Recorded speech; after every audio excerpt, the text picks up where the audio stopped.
स्वागत है आप सबका। Now today we are starting with part 4 of a chapter called structure of capital market. As I told in our previous session कि इस chapter के 7 parts हैं and now we are starting with part 4 of this particular session, this particular chapter which is to be called as derivative. अब आप लोग के पास analysis notes हैं, तो I request all of you कि पहले आप इस चैप्टर का एनालिसिस नोट निकाल लीजिए of a topic called derivative. And analysis note में ना आपको कुछ एम्प्टी स्पेसेस दिखेंगे, and as I told earlier also कि आपको उन एम्प्टी स्पेसेस में खुद के हाथ से लिखना है। And this is a very technical topic, तो इसको एकदम आराम से समझना। A lot of empty spaces being given, जहाँ पे हम लोग एग्जाम्पल्स लिखेंगे, उसको एक एक वर्ड को समझेंगे। सो जहाँ पे भी आपको लिखना हो वहाँ पे वीडियो को पॉज करके आप लिखिएगा, बट इस टॉपिक पे बहुत ध्यान दीजिएगा, it's a very important topic. And last few attempt से इंस्टीट्यूट प्रैक्टिकल क्वेश्चंस भी जो है वो डेरिवेटिव से पूछते हैं, which is very important. So let's start with the topic called derivatives. So students, before we start with the topic called derivative, पहले ये समझना बहुत जरूरी है कि इन्वेस्टर कितने तरीके के होते हैं। मतलब नाउ यू मे से कि सर हम लोगों ने पब्लिक इशू में पढ़ा था कि आरआईआई कैटेगरी होता है, क्यूआईबी कैटेगरी होता है। See these are the types of investor in public issue, but broadly अगर इन्वेस्टर्स को बाइफरकेट किया जाए, उनके माइंडसेट को समझते हुए अगर इन्वेस्टर्स का बाइफरकेशन किया जाए, तो इन्वेस्टर दो तरीके के होते हैं। कौन से? एक होता है बुलिश इन्वेस्टर, दूसरा होता है बेरिश इन्वेस्टर। अब देखो ये कौन है? As the name says, bullish investor and bearish investor. अब देखो ये जो नाम है ना, ये एक एनिमल के ऊपर है which is to be called as bull और बेयर। अब ये एनिमल, अब इस एनिमल के कैरेक्टरिस्टिक को समझो। अगर आपने कभी बुल फाइट देखी होगी या कभी किसी बुल से मार खाई होगी, तो आपको पता होगा कि बुल कैसे मारता है। बुल के दो सिंग हैं, वो क्या करता है, वो इंसान के पैरों के बीच में वो सिंग घुसाता है और आपको ऊपर उछालता है। इसका मतलब जब मार्केट में जो इन्वेस्टर है वो ये एक्सपेक्ट करता है कि फ्यूचर में प्राइजेस बढ़ने वाला है, मतलब आज जो प्राइस चल रहा है फ्यूचर में ये प्राइस बढ़ जाएगा। फॉर एग्जाम्पल अगर मान लो आज रिलायंस का प्राइस चल रहा है 1000 रुपीज़, एंड आपको लगता है एज एन इन्वेस्टर कि फ्यूचर में ये प्राइस बढ़ के 1500 हो जाएगा। इसका मतलब आप क्या एक्सपेक्ट कर रहे हो कि मार्केट में फ्यूचर में प्राइस बढ़ने वाला है। और अगर आपको लगता है कि फ्यूचर में प्राइस बढ़ने वाला है, then you are nobody else but the bullish investor. Clear? अब देखो, अब बेरिश इन्वेस्टर कौन होता है ना? बेरिश इन्वेस्टर वो होता है एज द नेम से, आप बेयर फाइट देखोगे तो उसमें जो एनिमल है, जो बेयर है, वो क्या करता है, सामने वाले को गिरा देता है, मतलब नीचे, डाउन। तो यहाँ पे बेरिश इन्वेस्टर कौन है? That person is an investor who expect that future में प्राइस कम होगा, that person is to be called as bearish investor. अब देखो इसका मतलब क्या हुआ? इसका मतलब ये है कि अगर आज रिलायंस का प्राइस चल रहा है से 1000 रुपीज़ और मेरे को लगता है कि फ्यूचर में प्राइस बढ़ के 1500 हो गया, तो इसका मतलब मैं as an investor is a bullish investor. ये समझा? अभी अगर आपको ऐसा लगता है कि प्राइस 1000 है लेकिन फ्यूचर में कोई बड़े प्रोजेक्ट तो है नहीं, तो प्राइस लुढ़क के 500 हो जाएगा, then you are nobody else but a bearish investor. Clear? मतलब मार्केट में दो इन्वेस्टर ऑपरेट करते हैं। एक होता है बुलिश इन्वेस्टर जिसको लगता है कि फ्यूचर में प्राइस बढ़ेगा, एक होता है बेरिश इन्वेस्टर जिसको लगता है कि फ्यूचर में प्राइस कम होगा। अब देखो, अब स्टॉक एक्सचेंज में कितने सेगमेंट होते हैं या types of the market on stock exchange? Basically दो तरीके के मार्केट होते हैं। एक होता है स्पॉट मार्केट जिसको हम लोग करेंट मार्केट भी बोलते हैं, now this is also called as a cash segment.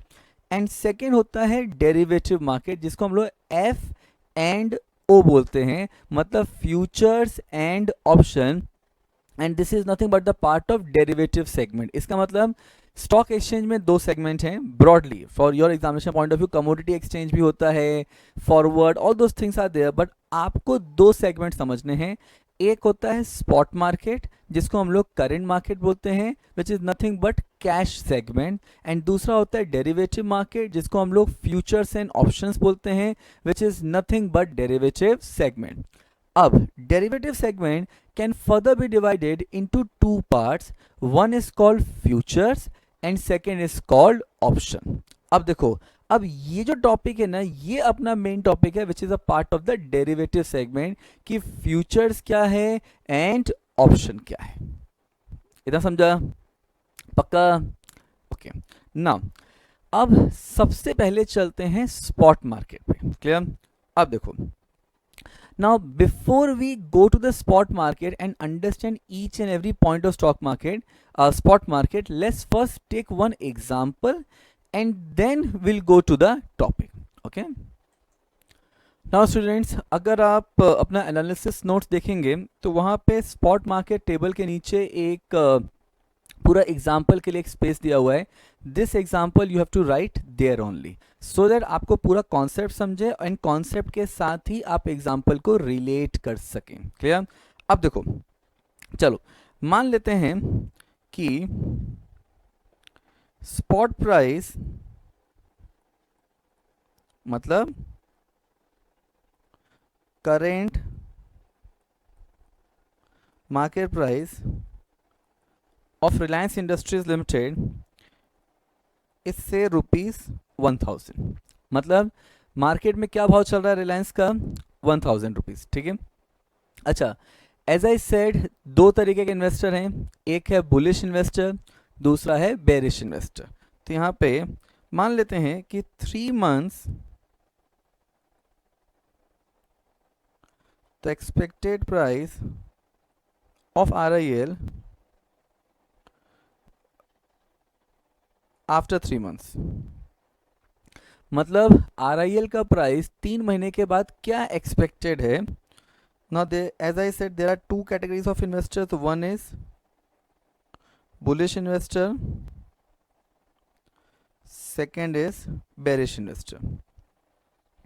अब देखो, अगर बुलिश इन्वेस्टर है तो उसको क्या लगता है कि प्राइस फ्यूचर में क्या होगा? बढ़ेगा. तो बुलिश की एक्सपेक्टेशन है कि प्राइस कितना हो जाएगा? 1500 पर शेयर. एंड बेरिश इन्वेस्टर की एक्सपेक्टेशन है कि प्राइस फ्यूचर में क्या होगा? कम हो जाएगा. इसका मतलब बेरिश मानता है कि 3 महीने के बाद रिलायंस के शेयर्स का प्राइस हो जाएगा 500 रुपीज. सो तो इन दैट केस व्हाट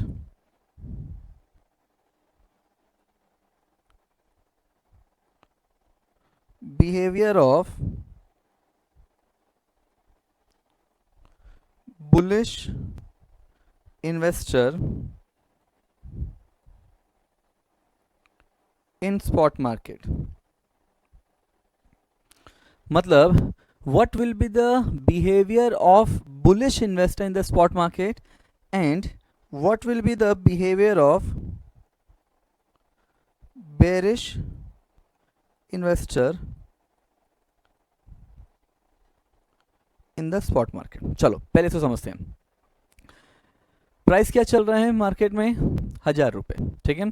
अभी that is the current market price and expectation है कि 3 महीने के बाद रिलायंस का जो प्राइस है वो हो जाएगा 1500. ये बुलिश सोच रहा है एंड बेरिश सोच रहा है कि अभी 1000 है लेकिन प्राइस गिर के 500 में हो जाएगा. अब एक चीज समझो, अगर आप बुलिश इन्वेस्टर हो, if you being a bullish investor, तो आप आज क्या करोगे? स्पॉट मार्केट में आप क्या करोगे? 1000 रुपए का भाव है, फ्यूचर में लगता है कि भाव बढ़ के 1500 हो जाएगा, तो आप आज क्या करोगे? आप बाय करोगे. इसका मतलब बिहेवियर क्या होगा? बाय. बराबर. अभी अगर आप बेरिश इन्वेस्टर हो, आपको लगता है कि फ्यूचर में प्राइस कम हो जाएगा, 1000 रुपये चल रहा है, ये प्राइस कम होके 500 में आ जाएगा, तो आप क्या करोगे? आप सेल करोगे अगर आपके पास शेयर्स होगा तो यहां पे इफ होल्ड शेयर्स, तो इन्वेस्टर क्या करेगा? वो सेल कर देगा. But if he don't hold share,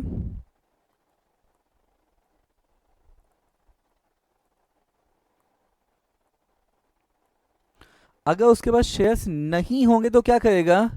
कुछ नहीं करेगा. That investor will not do any transaction, because अगर आज 1000 रुपये का भाव है एंड फ्यूचर में भाव गिर के 500 होगा तो आज क्यों बाय करेगा? वो बाय करेगा क्या? नहीं।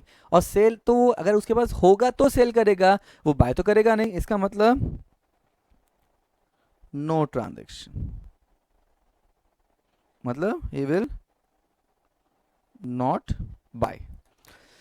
मतलब इसका मतलब क्या हुआ कि स्पॉट मार्केट जो है ना, वो मार्केट सिर्फ बुलिश इन्वेस्टर के लिए होता है, बेरिश के लिए नहीं होता। मतलब bearish investor can not enter in spot market. Spot market is only for bullish investor, because bullish investor को यही लगता है कि आज जो प्राइस है वो फ्यूचर में प्राइस बढ़ने वाला है। अच्छा मान लो मैं एज अ बेरिश इन्वेस्टर हूँ, ठीक है, आज प्राइस है 1000 रुपये, मेरे को लगता है कि फ्यूचर में प्राइस लुढ़क के 500 हो जाएगा, ठीक है।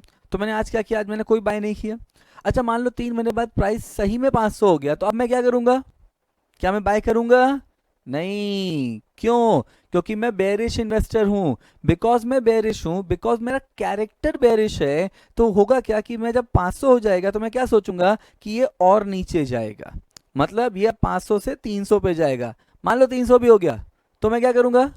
तो मैं क्या बाय करूंगा? नो, क्योंकि मेरा कैरेक्टर मेरे को अलाउ नहीं कर रहा है, मेरा कैरेक्टर बेरिश है, विच मीन दैट अब मेरे को क्या लगेगा कि 300 आ गया ना तो ये 200 पे आएगा। इसका मतलब सिंपल वर्ड्स में स्पॉट मार्केट में बेरिश इन्वेस्टर कभी एंट्री ही नहीं कर सकता। क्लियर? तो यहाँ पे तो एक लाइन लिख लेते हैं, therefore bearish investor can not enter in spot market। ये समझा? वेरी इंपॉर्टेंट लाइन कि जो बेरिश इन्वेस्टर है वो स्पॉट मार्केट में एंट्री ही नहीं कर सकता, बिकॉज ये पूरा मार्केट किसका है? बुलिश इन्वेस्टर का। डन? पक्का समझा? ओके नाउ तो अब हम लोग स्पॉट मार्केट के एक एक पॉइंट को समझते हैं। एग्जांपल समझा कि रिलायंस का प्राइस चल रहा है 1000 रुपये, अभी 3 महीने के बाद जो that is an expected price, 3 महीने के बाद प्राइस लगता है, बुलिश को लगता है कि भाव 1500 हो जाएगा, बेरिश को लगता है कि भाव 500 हो जाएगा। तो क्या बिहेवियर होगा बुलिश इन्वेस्टर का इन स्पॉट मार्केट? करेंट मार्केट में बुलिश का क्या बिहेवियर होगा? वो बाय करेगा। और क्या बिहेवियर होगा बेरिश का इन स्पॉट मार्केट? अगर उसके पास शेयर्स होंगे तो सेल कर देगा, लेकिन अगर शेयर्स होंगे ही नहीं तो बाय नहीं करेगा, बिकॉज उसको क्या लग रहा है कि फ्यूचर में प्राइस कम होने वाला है। अगर उसको लगता है कि फ्यूचर में प्राइस कम होने वाला है तो आज वो बाय क्यों करेगा? अब अगर फ्यूचर में प्राइस कम हो भी गया and because he is a bearish, तो उसको लगेगा कि और कम होने वाला है, और कम होने वाला है। इसका मतलब बेरिश इन्वेस्टर ना कभी भी स्पॉट मार्केट में एंट्री नहीं कर सकता। ये समझा? सो students, what is spot market? अब देखो स्पॉट मार्केट क्या है? ये एक मार्केट है जिसमें पहले आप बाय करते हो फिर आप सेल करते हो। अभी आपको समझाया था एग्जांपल में कि अगर आपको रिलायंस के शेयर्स को बेचना है तो पहले आपको परचेज करना पड़ेगा, एंड जब आप परचेज करोगे आपके पास होगा तब आप उनको बेच सकते हो। चलो इसको आप एक एग्जांपल समझते हैं। इस बार शेयर्स का एग्जांपल नहीं लेंगे, कुछ और लेते हैं, ठीक है। मान लो आपकी एक एसी की दुकान है, क्लियर? आपकी कोई इलेक्ट्रॉनिक्स की दुकान है, एसी की दुकान है। मैं आपकी दुकान पे आया और मैंने बोला कि अरे ये जो एसी है आपका, ये मेरे को परचेज करना है। अब इस ट्रांजैक्शन में मैं बायर हूँ क्योंकि मैं वो एसी परचेज कर रहा हूँ, एंड आप सेलर हो, क्लियर? अच्छा मैंने पूछा कितने का है, आपने बोला 40,000 रुपये का। मैंने आपको पैसा दिया, आपने मेरे को एसी दे दिया। इसका मतलब ट्रांजैक्शन कंप्लीट हो गया। इस ट्रांजैक्शन को हम लोग क्या बोलते हैं? सेल। तो यहाँ पे ट्रांजैक्शन कंप्लीट हो गया।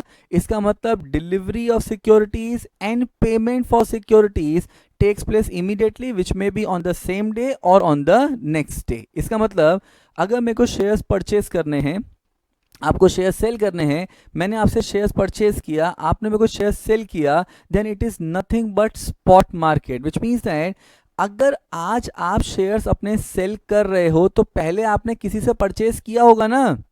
मतलब पहले क्या हुआ था? फर्स्ट एक्ट क्या हुआ था? बाय। एंड देन सेल हुआ। अच्छा, मैंने आज परचेज किया, ठीक है, एंड फ्यूचर में मैं इसको सेल करूंगा, तो पहले मैं क्या कर रहा हूं, बाय, एंड देन मैं क्या करूंगा, सेल। तो देखो फर्स्ट पॉइंट क्या लिखा है कि first what you need to do is buy, and then which is the second act which will be sell, which means that the nature of spot market is in the nature of sell। मतलब यहाँ पे एक sale transaction हो रहा है जिसमें एक बंदा सेलर है, एक बंदा बायर है, और वो परचेज एंड सेल हो रहा है, which means that delivery of securities and payment of securities takes place immediately, which may be either on the same day or on the next day। अब देखो, अगर मैं बुलिश हूं और मेरे को लगता है कि फ्यूचर में प्राइस बढ़ेगा तो ही मैं आज परचेज करूंगा, अगर मैं बेरिश हूं और मेरे को लगता है कि फ्यूचर में प्राइस नहीं बढ़ेगा, कम होगा, तो मैं बाय नहीं करूंगा। अभी पीछे एग्जांपल में लिखा था कि बुलिश क्या करता है, स्पॉट मार्केट में बाय करता है, बेरिश क्या करता है, अगर उसके पास पड़ा होगा शेयर्स तो सेल करेगा, और नहीं होगा तो कुछ नहीं करेगा। इसका मतलब बेरिश इन्वेस्टर स्पॉट मार्केट में एंट्री नहीं करता। तो इसका मतलब क्या हुआ, it is a market only for bullish investor. Now अब यहाँ पे इस मार्केट में ट्रांजेक्शन कौन से प्राइस पे होते हैं, ट्रांजेक्शन होते हैं मार्केट प्राइस पे, करेंट मार्केट प्राइस पे, जिसको बोला जाता है स्पॉट प्राइस। अब एक चीज समझो, तो यहाँ पे अगर अपने को एग्जाम्पल समझना हो कि स्पॉट मार्केट के कोई एग्जाम्पल, तो Bombay stock exchange first example समझो। Bombay stock exchange is an example और very appropriate example for spot market. इसीलिए आप लोग को पता है नहीं, I don't know, Bombay stock exchange के बाहर दलाल स्ट्रीट में बाहर एक बुल बना हुआ है। अच्छा, बुल क्यों बना, आपके बैठने के लिए नहीं, वो बुल ये बताता है कि ये जो मार्केट है ये बुलिश मार्केट है। मतलब यहाँ पे जो बुलिश इन्वेस्टर है वो एंटर करेगा, because he need to first purchase securities and then only he can sell securities. इतना समझा, पक्का? अच्छा, ये जो एक्सचेंज है, ये जो पूरा मार्केट है स्पॉट मार्केट के लिए, इसके अभी राइट नाउ फॉर अंडरस्टैंडिंग समझो स्पॉट मार्केट मतलब अगर मेरे को एक वर्ड में डिफाइन करना हो स्पॉट मार्केट क्या है, तो it is nothing but Bombay stock exchange. So students, now we are moving towards derivative market. अच्छा, स्पॉट मार्केट में हम लोग ने स्टॉक एक्सचेंज के नाम में सिर्फ बॉम्बे स्टॉक एक्सचेंज अभी पढ़ा है। वहां पे आपको पीपीटी में आपको नेशनल स्टॉक एक्सचेंज में दिखा था, वो क्या है वो मैं भी आपको आगे बताऊंगा, बट अभी के लिए स्पॉट मार्केट मतलब Bombay stock exchange. Now we are moving towards a topic called derivative market. अब देखो ये क्या है, नाउ इसको ऐसे समझो, before I take the example let's take another example. जो एसी वाला एग्जांपल लिया था वही लेते हैं, ठीक है। डेरिवेटिव मार्केट मतलब क्या है, डेरिवेटिव मार्केट मतलब सेम एग्जांपल, मैं आपकी दुकान पे आया, आप लोग एसी में डील करते थे, मैं आपकी दुकान पे आया, आपके यहाँ एसी था, तो मैंने आपसे बोला कि मेरे को 1,00,000 यूनिट एसी के लेने हैं या 10,000 यूनिट एसी के लेने हैं। तो आप मेरे से पहला क्वेश्चन क्या पूछोगे, क्या आप मेरे से ये पूछोगे कि क्यों लेने हैं? अरे दैट इज़ माई लुकआउट ना, मैं बायर हूँ, मेरे को 10,000, मेरा कोई 5 स्टार होटल बन रहा है, मेरे को 10,000 एसी लेने हैं, ठीक है। आप मेरे से एज अ सेलर आप मेरे से पहला क्वेश्चन क्या पूछोगे, आप मेरे से क्वेश्चन पूछोगे कि आपको डिलीवरी कब चाहिए, मतलब कब लेने हैं। अच्छा, आपके पास अभी 10,000 एसी पड़े हैं क्या? नहीं, लेकिन इसलिए आपने मेरे से क्या पूछा कि आपको कब चाहिए, तो मैंने बोला कि हाँ यार वो अपना होटल बन रहा है, वो सब बनते सब होते इंटीरियर होते हुए कुछ अराउंड 3 महीने लगेगा। मैं कहा मेरे को 3 महीने के बाद चाहिए, आज मैं डिलीवरी लेने नहीं आया हूँ, आज मैं सिर्फ ट्रांजेक्शन करने आया हूँ, डिलीवरी मैं 3 महीने के बाद लूँगा। अच्छा, फिर आपने क्या किया, आपने अपना स्टॉक कैलकुलेट किया, आपने देखा कितना प्रोडक्शन हो रहा है एंड ऑल दैट थिंग, और आपका कैलकुलेशन ये बोलता है कि आपका 10,000 एसी आप 2 महीने में, 2-2.5 महीने में, 2-2.5 मंथ्स में आप मैन्युफैक्चर कर लोगे। तो क्या आप मेरे संग ट्रांजेक्शन में एंटर करोगे? Answer is yes. क्यों? क्योंकि मेरे को डिलीवरी कब चाहिए? 3 मंथ्स के बाद। तो 3 मंथ्स तक आपके पास आज एसी नहीं है, लेकिन 3 महीने के बाद आपके पास एसी हो जाएगा, तो आप मेरे साथ आज ट्रांजेक्शन में एंटर करोगे। मतलब this entire transaction is not sale, it is an agreement to sell. मतलब आज हम लोग एक एग्रीमेंट में एंटर कर रहे हैं today for the transaction which will take place in future. इसका मतलब क्या हुआ? अब देखो, नाउ मान लेते हैं spot price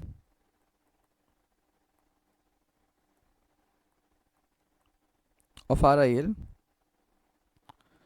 current market price RIL का चल रहा है से 1000 rupees.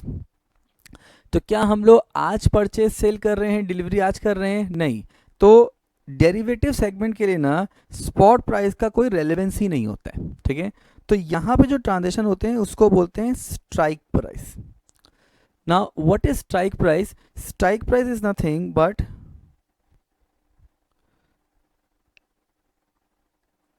Agreement price.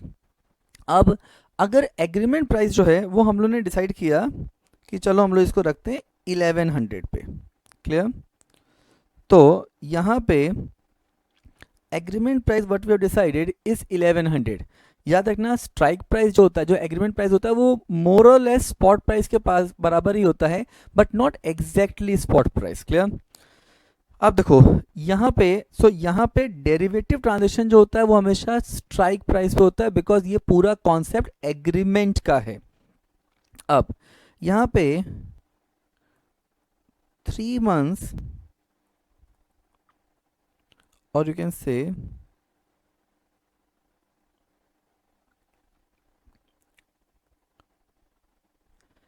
expected price of RIL after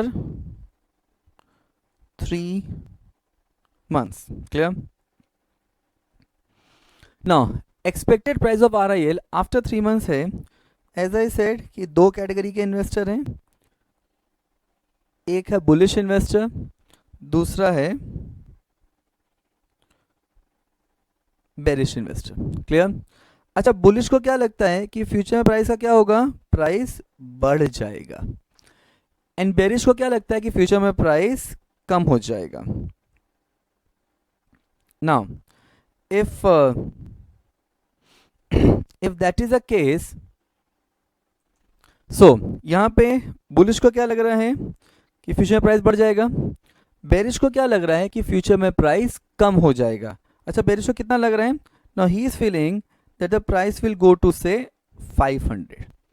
अब इसका मतलब क्या हुआ, एग्रीमेंट में क्या होगा। अब सोचो, अगर आप बुलिश इन्वेस्टर हो तो आप एग्रीमेंट में 1100 रुपए में क्या करोगे, आप परचेज करने का एग्री करोगे या सेल करने का। इसका मतलब देखो, हर इन्वेस्टर अपना फायदा देख रहे हैं। तो यहाँ पे बुलिश क्या सोचेगा कि मैं 1100 में परचेज करने का नक्की करता हूं, क्योंकि फ्यूचर में तो प्राइस 1500 हो जाएगा और तब मैं इसको सेल करूंगा and I will make profit. मतलब 1100 में परचेज करो एंड 1500 में सेल करो, बुलिश ये सोच रहे हैं। अच्छा, बेरिश क्या सोचेगा, बेरिश सोचेगा कि मैं एग्रीमेंट में सेलर बन जाता हूं, मैं 1100 में सेल करने का नक्की करता हूं, क्योंकि फ्यूचर में प्राइस कम होने वाला है तो मैं उस समय परचेज कर लूंगा। मतलब एक चीज समझो, यहाँ पे आज ना तो कोई बाय हो रहा है ना कुछ सेल हो रहा है, आज सिर्फ एग्रीमेंट में एंटर कर रहे हैं। तो एग्रीमेंट में when we talk about agreement process, इसमें बुलिश क्या करेगा, व्हाट ही विल डू। तो in this case if we see the behaviour, यहां पे बुलिश इन्वेस्टर क्या सोच रहा है, he is acting as he will act as buy at strike price. मतलब वो 1100 पे बाय करने का सोच रहा है, तो he will act as buy at strike price and want to sell eight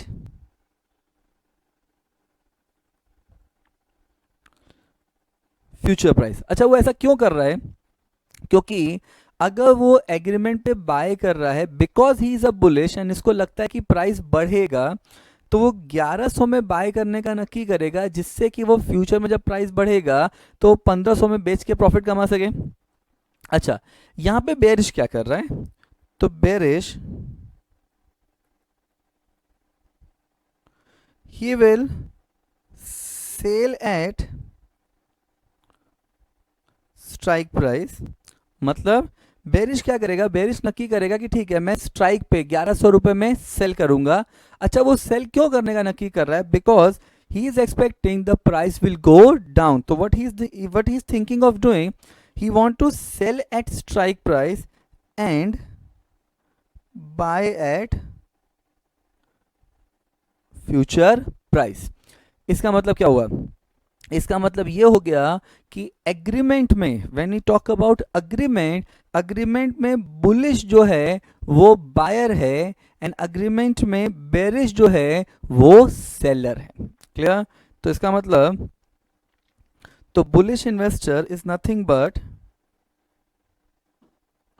buyer in the agreement and bearish investor is the seller in the agreement। ये पक्का समझा? इस चीज को ध्यान से समझना, very important. So in future agreement bullish is a buyer and bearish is a seller। Clear? चलो अब इसको एग्जांपल के वापस देखते हैं। RIL का स्पॉट प्राइस कितना चल रहा है, 1000 रुपये, which is a current market price. लेकिन डेरिवेटिव में हम लोग को करंट प्राइस से कोई लेना देना नहीं है, क्योंकि आज हम लोग ट्रांजेक्शन में सिर्फ एंटर हो रहे हैं, मतलब we are just entering into the transaction today, we are entering into the agreement today for the transaction which will take place in future. तो यहाँ पे तो जिस प्राइस पे हम लोग एग्रीमेंट में एंटर करते हैं उसको बोलते हैं स्ट्राइक प्राइस। क्लियर? अब अगर 3 महीने के बाद RIL का जो एक्सपेक्टेड प्राइस है, अगर बुलिश को लगता है दैट प्राइस बढ़ जाएगा, तो वो एग्रीमेंट प्राइस पे बाय करने का नक्की करेगा, मतलब वो 1100 पे बाय करने का नक्की करेगा, जिससे कि वो फ्यूचर में 1500 पे सेल करके प्रॉफिट कमा सके। एंड अगर आप बेरिश इन्वेस्टर हो, जिसका प्राइस जो है, जिसको एक्सपेक्टेशन प्राइस है कि प्राइस 500 रुपये हो जाएगा, वो क्या करेगा, वो 1100 में सेल करने का नक्की करेगा। He is just consenting to act as a seller, so that कि अगर जब फ्यूचर में प्राइस कम होगा तो वो मार्केट से परचेज करके ही विल डू द ट्रांजेक्शन। मतलब दोनों लोग अपने अपने प्रॉफिट का सोच रहे हैं। अब देखो, तो in future agreement bullish investor will act as a buyer and bearish investor will act as a seller. तो बुलिश क्या करेगा, he will buy at strike price and sell at future price. मतलब उसका एक्सपेक्टेशन क्या है, 1100 में bye करो and 1500 में बेच दो। एंड बेरिश क्या करेगा, sell at strike price and buy at future price. मतलब वो क्या कर रहा है, वो आज सेल करने का नक्की कर रहा है। लेकिन एक चीज देखना, वापस कंफ्यूज मत होना, आप आज सिर्फ एग्रीमेंट में एंटर कर रहे हो। आज न तो मैं आपसे कुछ बाय कर रहा हूं, न कुछ आप मेरे को दे रहे हो, सेल करो। जो एग्जांपल दिया था इसी का, कि मैं आपसे बोलता हूं कि मेरे को 1 लाख यूनिट AC के चाहिए, तो क्या मैं आज परचेस कर रहा हूं? नहीं। क्या आप मेरे को आज सेल कर रहे हो? नहीं। आज आप और मैं सिर्फ एग्रीमेंट में एंटर कर रहे हैं, which the transaction will take place in future. Clear?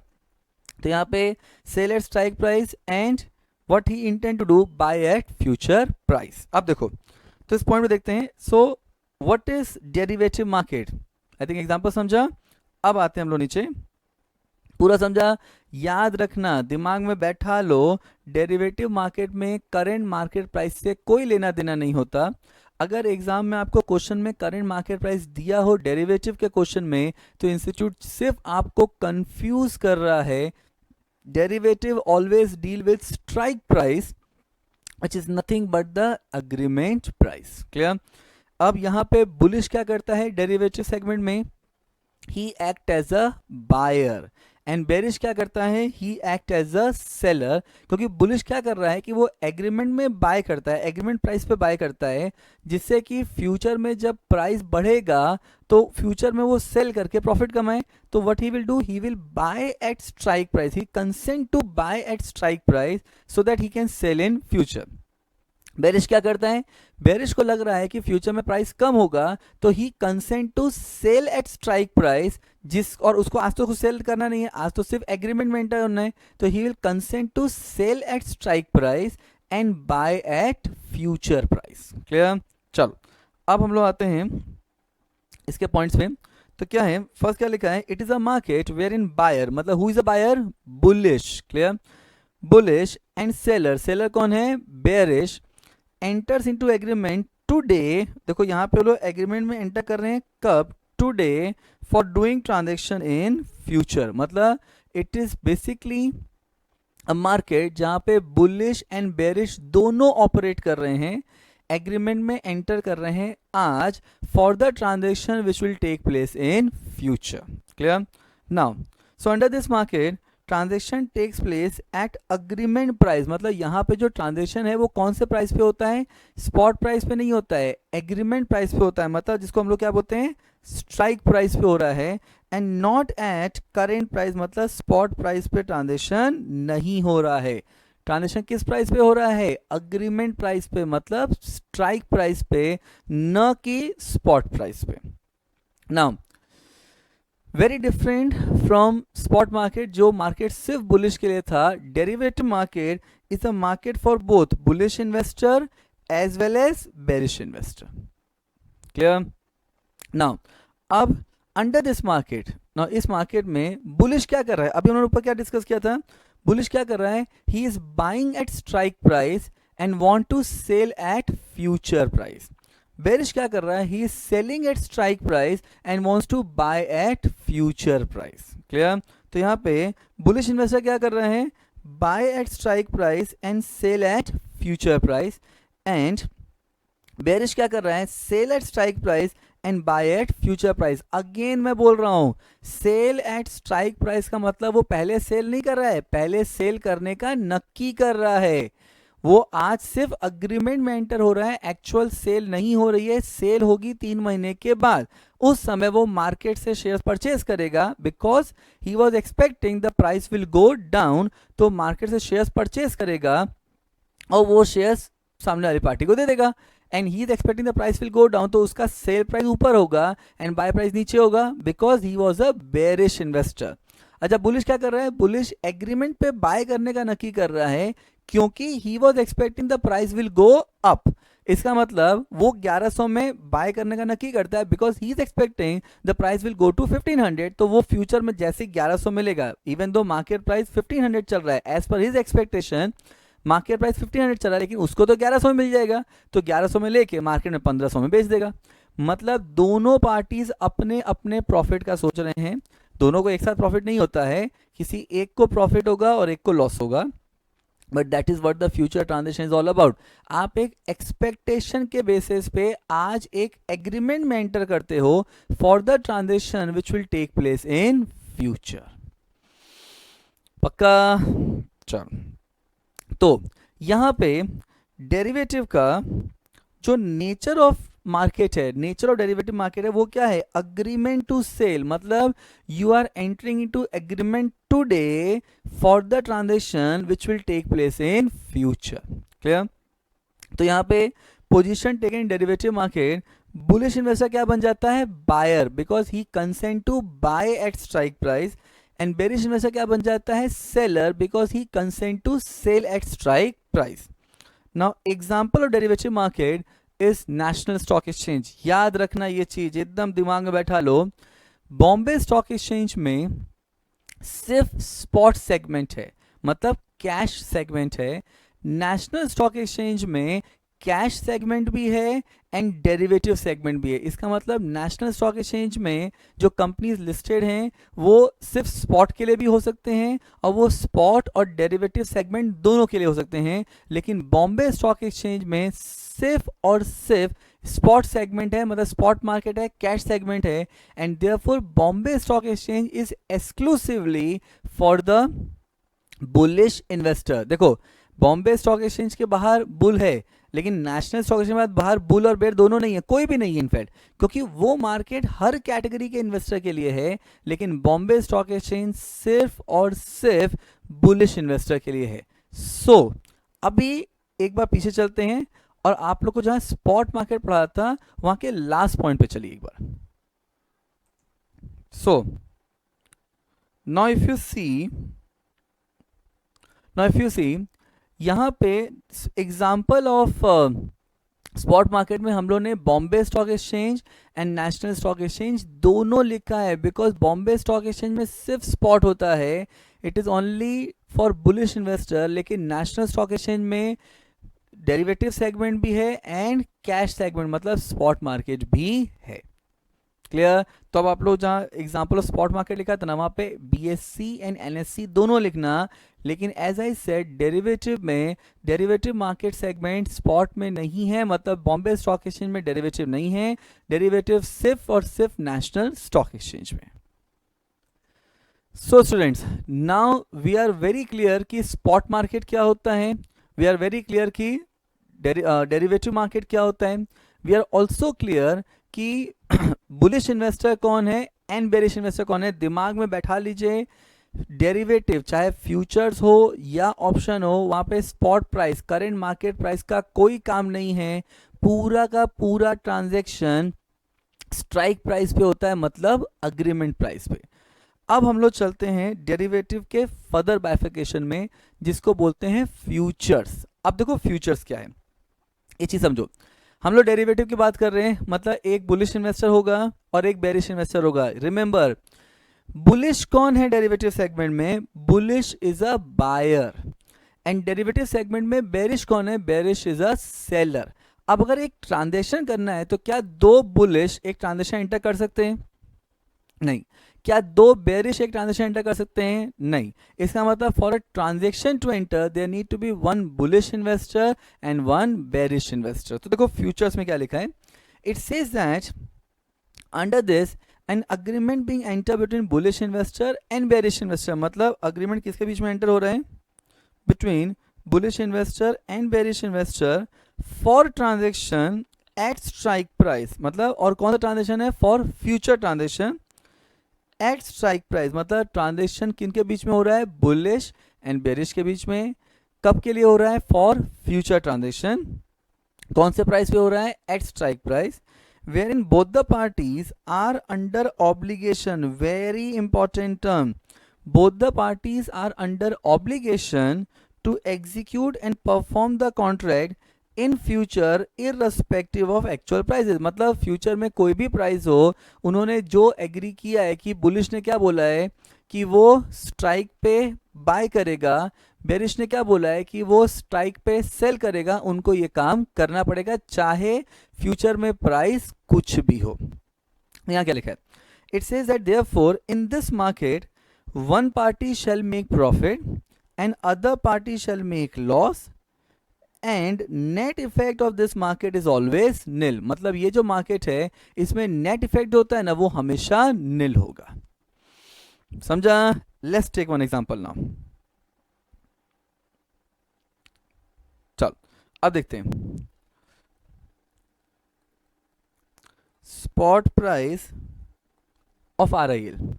मान लेते हैं आरआईएल का जो स्पॉट प्राइस है, जिसका स्पॉट प्राइस मतलब current market price, spot price जो आरआईएल का है करेंट मार्केट प्राइस, वो कितना है? 1000 रुपीज। क्लियर? अब देखो, अगर स्पॉट प्राइस आरआईएल का 1000 रुपीज है तो इससे कोई लेना देना है नहीं। एज आई सेड, पूरा डेरिवेटिव सेगमेंट ना स्ट्राइक प्राइस पे चलता है, स्पॉट से कोई लेना देना नहीं है। ठीक है, अब देखते हैं। अब यहां पे स्ट्राइक प्राइस, अच्छा what is strike price? Strike price is nothing but agreement value. तो यहां पे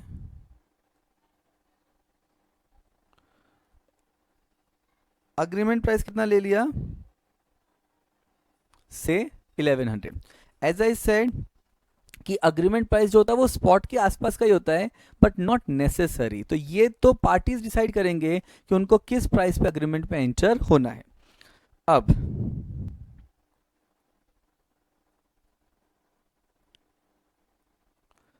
एक्सपेक्टेड प्राइस आफ्टर 3 मंथ्स। अब एक्सपेक्टेड प्राइस क्या है आफ्टर 3 मंथ्स?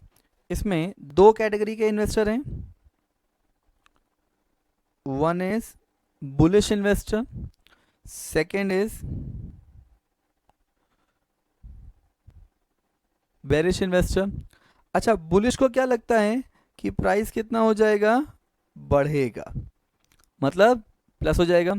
अच्छा, बेरिश को मतलब 1500 चला जाएगा। बेरिश को क्या लगता है कि प्राइस जो है वो कम हो जाएगा, मतलब इसको लगता है मान लो 500। तो इसका मतलब बुलिश एग्रीमेंट में क्या करेगा, बायर बनेगा। तो यहाँ पे बुलिश विल एग्री टू, यहाँ पे मतलब इसका मतलब ये कौन है, bullish. Now bullish agree to buy at strike price so that कि वो फ्यूचर के प्राइस पे सेल कर सके।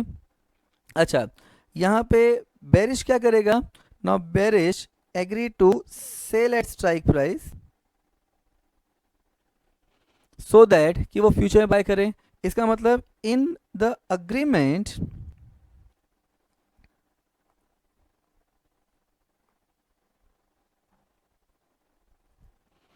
so in the agreement bullish investor जो है he will become buyer, clear, and bearish investor जो है he will act as seller, clear। अब देखो, अब इज इट नेसेसरी कि 3 महीने के बाद तो कुछ भी हो सकता है ना, मतलब दोनों की एक्सपेक्टेशन एक साथ पूरी होगी, ऐसा हो सकता है? Answer is no. अब देखो, मान लेते हैं actual price after 3 months, clear. अब एक्चुअल प्राइस जो आफ्टर 3 मंथ्स, दो चीजें होंगी, या तो प्राइस बढ़ेगा या तो प्राइस कम होगा, दोनों साथ में तो नहीं हो सकता। तो दो केस लेते हैं, चलो। तो एक्चुअल प्राइस आफ्टर 3 मंथ्स, मान लेते हैं इन केस 1 प्राइस जो है वो हो गया 1800, मतलब बुलिश ने सोचा था कि प्राइस बढ़ेगा और बढ़ के 1500 हो जाएगा, लेकिन उससे भी ज्यादा बढ़ गया, 1800 हो गया। दैट इज वन केस, ठीक है। सेकेंड केस लेते हैं कि प्राइस जो है वो हो गया से 300, मतलब बेरिश ने सोचा था कि प्राइस कम होगा, कितना कम हो जाएगा, 500 तक हो जाएगा, लेकिन एक्चुअल प्राइस कितना हो गया आफ्टर 3 मंथ्स, 300 हो गया। अच्छा, ये क्या दोनों साथ में होने वाला है क्या? नहीं, the both are independent event ना, ये दोनों के दोनों जो हैं ये एक इंडिपेंडेंट इवेंट है, मतलब दोनों साथ में नहीं होने वाला, या तो केस 1 होगा या तो केस 2 होगा, because these are nothing but actual price after 3 months. तो अब देखो, अगर आपने फ्यूचर्स में एंटर किया है तो आपका प्रॉफिट या लॉस किस तरीके से होगा, अब उसको समझते हैं। ये पूरा समझा कि स्पॉट प्राइस कितना है, 1000 रुपये, पर अपने को स्पॉट से कोई लेना देना नहीं है। स्ट्राइक प्राइस कितना है, 1100 रुपये। एक्सपेक्टेड प्राइस आफ्टर 3 मंथ्स कितना था, बुलिश सोच रहा था 1500, बेरिश सोच रहा था 500। तो बुलिश ने क्या किया, बुलिश ने अग्रीमेंट में ही बिकेम बायर, मतलब उसने 1100 पे बाय करने का नक्की किया। एंड बेरिश क्या बनता है, बेरिश बन जाता है सेलर, बिकॉज वो 1100 पे सेल करने का नक्की करता है, बिकॉज बोथ पार्टीज अपने अपने प्रॉफिट के बारे में सोच रहे हैं। अब एक्चुअल प्राइस क्या होता है, एक्चुअल प्राइस आफ्टर 3 मंथ्स, मान लेते हैं in first case it became 1800, मतलब बुलिश सोच रहा था कि प्राइस बढ़ के 1500 होगा, लेकिन 1500 भी ऊपर चला गया, वो हो गया 1800। सेकेंड केस में, केस 2 में, मान लेते हैं कि एक्चुअल प्राइस कितना हो जाता है 300, मतलब बेरिश सोच रहा था कि प्राइस कम होके 500 पे आएगा, लेकिन उससे भी नीचे चला गया। क्लियर? चलो अब देखते हैं। तो अब देखो, फ्यूचर्स की वजह से बुलिश एंड बेरिश के प्राइजेस में क्या इंपैक्ट आएगा, that's something we need to understand. अब देखते हैं। तो सबसे पहले, when actual price is 1800, first case लेते हैं, जो हम लोगों ने फर्स्ट केस लिया 1800, तो मान लेते हैं कि एक्चुअल प्राइस 1800 हुआ। तो बुलिश ने क्या नक्की किया था, बुलिश ने क्या बोला था कि वो स्ट्राइक प्राइस पे बाय करेगा। तो बुलिश के लिए बाय प्राइस क्या हो गया, 1100। क्लियर? अच्छा, बेरिश के लिए, बेरिश ने क्या बोला था कि वो स्ट्राइक प्राइस पे सेल करेगा, मतलब बेरिश के लिए सेल प्राइस कितना हो गया, 1100। क्लियर? अब एक चीज समझो, अब बुलिश के लिए अब सेल प्राइस कितना हो गया, उसने क्या सोचा था, क्योंकि he was expecting the price will go up, तो उसने क्या सोचा था कि वो स्ट्राइक पे बाय करेगा एंड जो फ्यूचर में प्राइस होगा, जो उसकी एक्सपेक्टेशन थी कि ऊपर होगी, उस पर सेल करेगा। मतलब इस केस में, फर्स्ट केस में, बुलिश इन्वेस्टर का सेल प्राइस कितना हो जाएगा, 1800। ये समझा, क्योंकि वो 1500 पे सेल नहीं कर रहा है, एक्चुअल वो तो एक्सपेक्टेशन था, एक्चुअल प्राइस कितना हो गया है 1800, तो वहां पे वो सेल कितने पे करेगा, 1800 पे। अच्छा, यहाँ पे बेरिश के लिए बाय प्राइस कितना होगा। अच्छा, सम ऑफ यू मे थिंक कि बेरिश के लिए 300 रुपए बाय प्राइस होगा। नहीं, अरे मार्केट प्राइस क्या चल रहा है, 1800। दोनों सिचुएशन साथ में नहीं आ सकती ना, या तो प्राइस 1800 होगा या तो प्राइस 300 होगा। तो वहां पे इस फर्स्ट केस में when the actual price is 1800, उसने सोचा था कि प्राइस कम होगा बेरिश ने, इसलिए उसने स्ट्राइक पे सेल करने का नक्की किया, जिससे कि वो फ्यूचर प्राइस पे बाय कर सके। लेकिन यहां पे तो कैलकुलेशन बिगड़ गया एंड बेरिश ने जो सोचा था वैसा नहीं हुआ, मार्केट रिवर्स हो गया। तो भी because it is a future transaction, तो उनको अपने ऑब्लिगेशंस को परफॉर्म करना पड़ेगा। इसका मतलब क्या हुआ कि बेरिश के लिए बाय प्राइस कितना हो गया, 1800। तो यहाँ पे प्रॉफिट कितना होगा, देखो बुलिश को प्रॉफिट कितना हुआ, 1800 माइनस 1100, मतलब 700 रुपए का प्रॉफिट। एंड बेरिश के लिए लॉस कितना हुआ, 1100 माइनस 1800, मतलब 700 रुपीज का लॉस। नेट इफेक्ट कितना आया, is always nil. As I said कि in case of future transaction, one party will make profit, second party will make loss, and the net effect is always nil. Clear? ये पूरा समझा। देखो क्या है ये, bullish and bearish, actual price bullish was expecting the price will go up and he was expecting the price will go up to 1500, इसलिए उसने 1100 के स्ट्राइक प्राइस पे बोला कि ठीक है मैं बाय करूंगा 1100 के भाव पे। Bearish was expecting the price will go down and he was expecting the price will go to 500, इसलिए उसने स्ट्राइक प्राइस पे 1100 पे सेल करने का नक्की किया। लेकिन एक्चुअल प्राइस 3 महीने के बाद क्या हुआ कि प्राइस शूट अप हो गया, 1800 हो गया, केस 1। एंड या तो सेकेंड केस में प्राइस एकदम लुढ़क गया, 300 पे आ गया, दैट इज केस 2।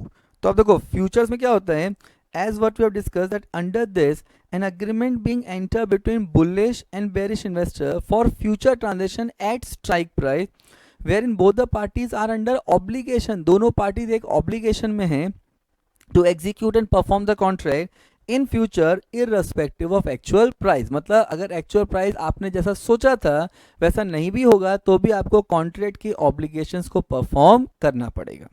क्लियर?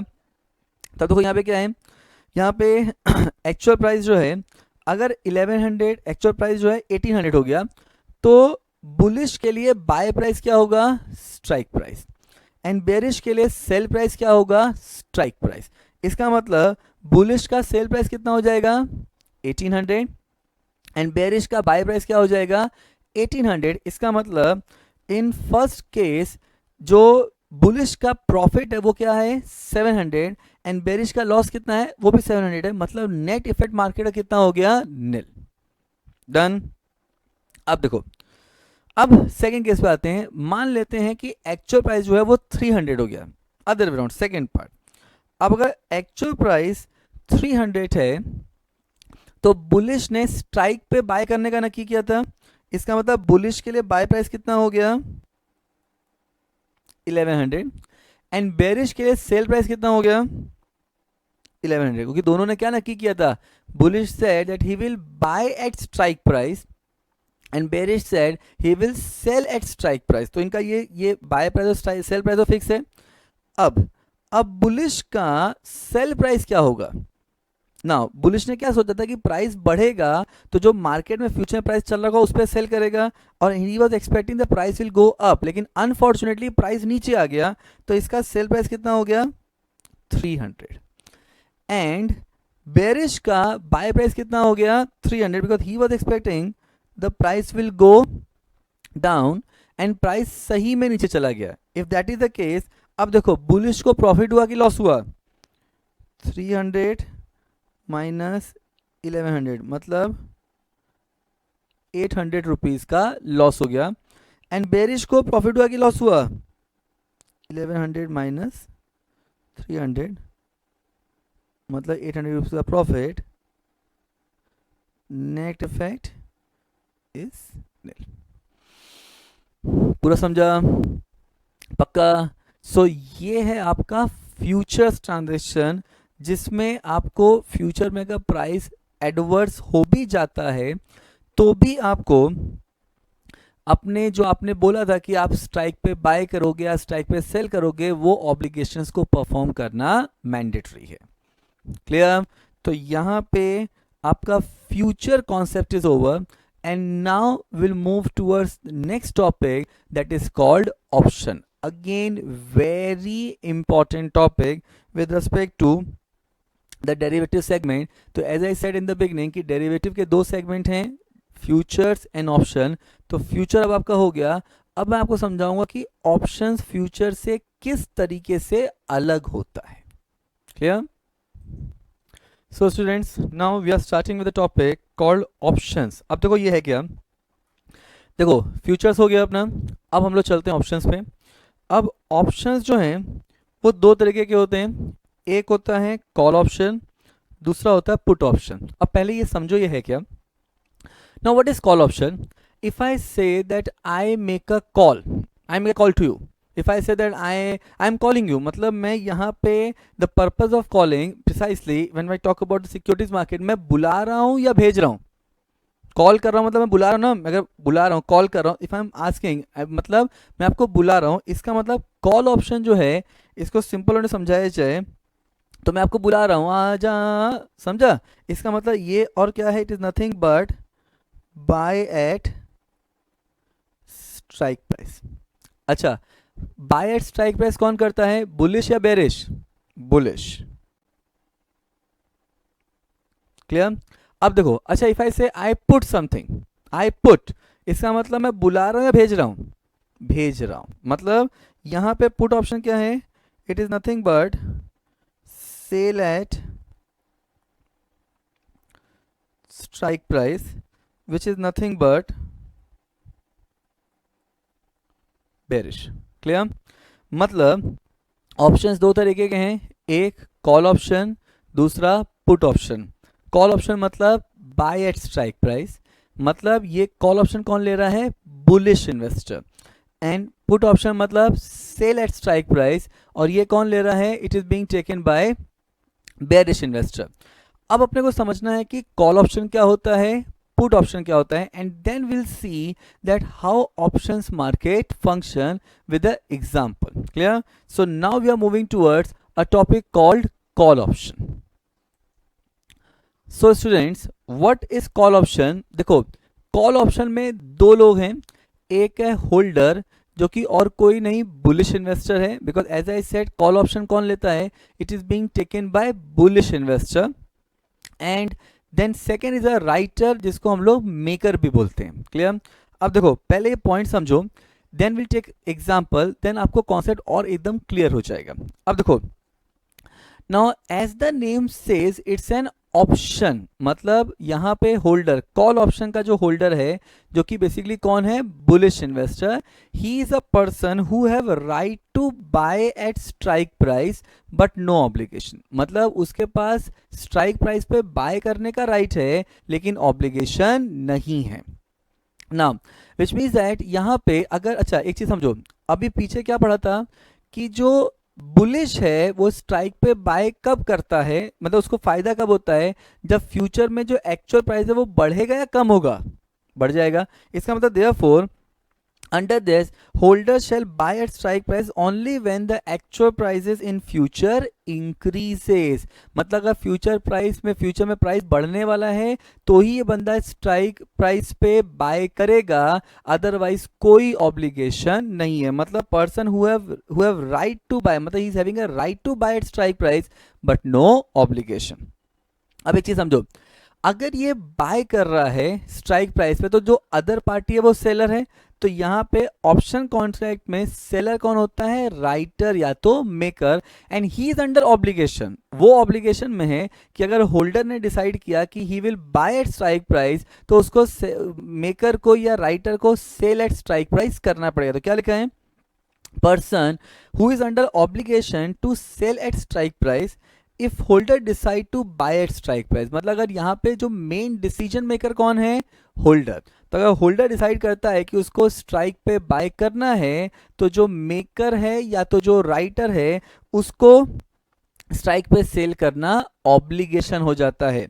इसका मतलब in this type of arrangement, in the optional arrangement, writer is under obligation to take reverse position, मतलब उसको हमेशा रिवर्स पोजीशन लेना पड़ता है डिपेंडिंग अपॉन कि होल्डर ने क्या डिसाइड किया। तो क्या लिखा है, therefore under this writer shall be under obligation to take reverse position if holder decide to execute the contract। मतलब अगर होल्डर डिसाइड करता है कि अपने को कॉन्ट्रैक्ट एग्जीक्यूट करना है, अच्छा होल्डर कॉन्ट्रैक्ट को एग्जीक्यूट कब करेगा, जब एक्चुअल प्राइस फ्यूचर में इंक्रीज होगा, because holder of call option is nothing but bullish investor, and because he is a bullish investor he is having a right to buy at strike price but no obligation. तो वो bye कब करेगा strike पे, जब future में price बढ़ता है।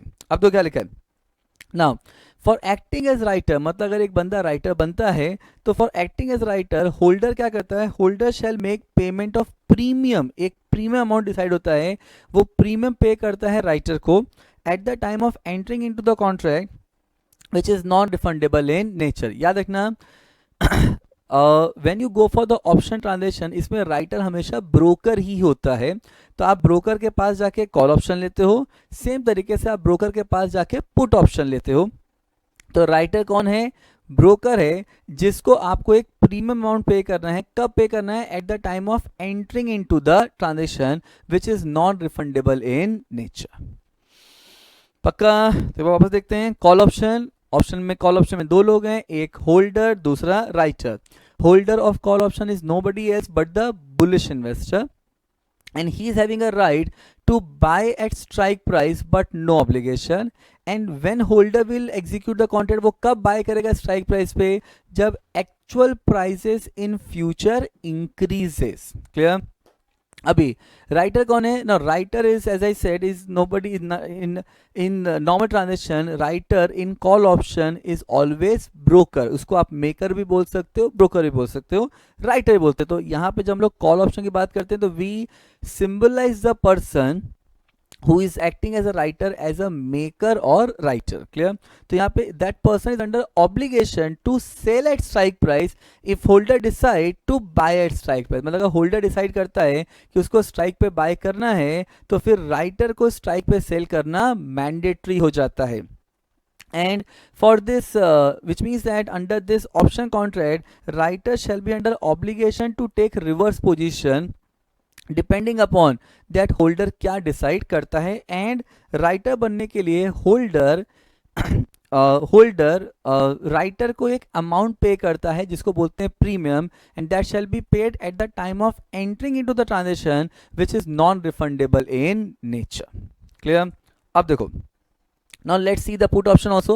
now as I said in the beginning of the option topic कि put option कौन ले रहा है, it is being taken by the bearish investor because put मतलब sell at strike price। अब देखो, तो as I said यहाँ पे भी put option में भी दो पार्टीज हैं, एक होल्डर दूसरा राइटर। अच्छा, होल्डर कौन है, holder is nobody else but the bearish investor, and the other party is the writer, we can also call that person as maker। अब इसकी समझो, तो पुट ऑप्शन में जो होल्डर है जो कि बेरिश है, what he will do, he have a person is that person is a person who is having a right to sell at strike price but no obligation. देखो यहाँ obligation नहीं है, मतलब क्या हुआ, if you remember the future topics, वहां बताया था कि चाहे फ्यूचर में कोई भी प्राइस हो, बिकॉज आप फ्यूचर्स में एंटर किए हो तो आपके ऊपर ऑब्लिगेशन है कि आपको अपने कॉन्ट्रैक्ट को एग्जीक्यूट करना पड़ेगा। आपने जो बोला है कि आप स्ट्राइक पे बाय करोगे या तो आप स्ट्राइक पे सेल करोगे, वो काम आपको करना पड़ेगा चाहे फ्यूचर में कोई भी प्राइस आ जाए। लेकिन ऑप्शन में it is a choice of the holder कि अगर उसको एग्जीक्यूट नहीं करना है तो वो एग्जीक्यूट नहीं करेगा। तो यहाँ क्या लिखा है, person who have a right to sell at strike price but no obligation. अच्छा, अब ये person sell at strike price कब करेगा, जब फ्यूचर में प्राइस बढ़ेगा या कम होगा, कम होगा ना, बिकॉज बेरिश के लिए फायदा कब होगा, जब फ्यूचर में प्राइस कम होगा तो वो एक्चुअल प्राइस पे परचेज करेगा एंड स्ट्राइक प्राइस पे सेल करेगा and he will make a profit. तो राइटर या मेकर के लिए क्या है, if the holder is having a right to sell at strike price but no obligation, तो राइटर के लिए क्या हो जाएगा, राइटर के लिए he is under obligation to buy at strike price if holder decide to sell at strike price. मतलब अगर होल्डर जो है अगर वो स्ट्राइक प्राइस पे सेल करने का नक्की करता है तो राइटर को स्ट्राइक प्राइस पे बाय करना पड़ेगा। इसका मतलब क्या हुआ, therefore under this writer shall be under obligation to take reverse position depending upon the decision taken by the holder। And यहाँ पे सेम तरीके से जो कॉल ऑप्शन में डिस्कस किया था कि होल्डर राइटर को एक प्रीमियम अमाउंट पे करेगा विच shall be paid at the time of entering into the transaction and shall be non-refundable in nature। ये समझा। तो पुट ऑप्शन में क्या है, पुट ऑप्शन में होल्डर कौन है, bearish, and he is having a right to sell at strike price but no obligation. मतलब यहाँ पे जो पर्सन है he is having a right to decide कि उसको स्ट्राइक प्राइस पे सेल करना है या नहीं करना है, और वो ये कब करेगा, स्ट्राइक पे सेल कब करेगा, जब मार्केट में जो प्राइस है, फ्यूचर में जो प्राइस है वो कम हो जाता है। अब यहाँ पे जो राइटर है या जो मेकर है he is under obligation to buy at strike price because, and ये कब करना पड़ेगा, if holder decide to sell at strike price. अब under this writer is under obligation to take reverse position, and writer बनने के लिए holder writer को एक अमाउंट पे करेगा जिसको बोलते हैं premium, which is non refundable in nature and paid at the time of entering into the transaction. ये समझा, परफेक्ट। अब देखो, अब वेरी इंपॉर्टेंट थिंग कि प्रीमियम क्या होता है ना। प्रीमियम ये वो अमाउंट है जो होल्डर राइटर को पे करता है इन द ऑप्शन कॉन्ट्रैक्ट। मतलब अगर मैं पुट ऑप्शन और कॉल ऑप्शन की बात कर रहा हूं तो ये वो अमाउंट है जो होल्डर पे कर रहा है किसको, राइटर को। अब देखो, ये जो प्रीमियम है ये डिपेंड किस पे करता है, ये डिपेंड करता है स्ट्राइक प्राइस पे, एंड ये बेसिकली एक्सप्रेस किया जाता है in terms of percentage of strike price. देखो क्या लिखा है, फर्स्ट पॉइंट क्या लिखा है, it is an amount being paid by holder to writer for acting as writer in options contract. मतलब ऑप्शंस कॉन्ट्रैक्ट में ये बंदा एज अ राइटर काम करे, इसके लिए होल्डर उसको एक अमाउंट पे करता है इन द ऑप्शंस कॉन्ट्रैक्ट, मतलब put option and call option. Clear. And ये किस पे डिपेंड करता है, ये डिपेंड करता है स्ट्राइक प्राइस पे, मतलब एग्रीमेंट वैल्यू पे, and is express as a percentage of the strike price, मतलब agreement value. Remember one thing, ये जो अमाउंट है ये एक नॉन रिफंडेबल अमाउंट है। मतलब जो आपने राइटर को पे कर दिया है, होल्डर ने पे कर दिया है eight the time of entering into the transaction, वो होल्डर एग्जीक्यूट करे ट्रांजैक्शन या न करे, वो पैसा वापस नहीं मिलेगा because it is a non refundable in nature. Next क्या लिखा है, ये अमाउंट कब पे किया जाता है, as we have discuss very in the previous slide that ये अमाउंट कब पे किया जाएगा, this amount shall be paid at the time of entering into the transaction. मतलब जब आप ट्रांजैक्शन में एंटर करोगे उसी समय आपको ये अमाउंट पे करना है।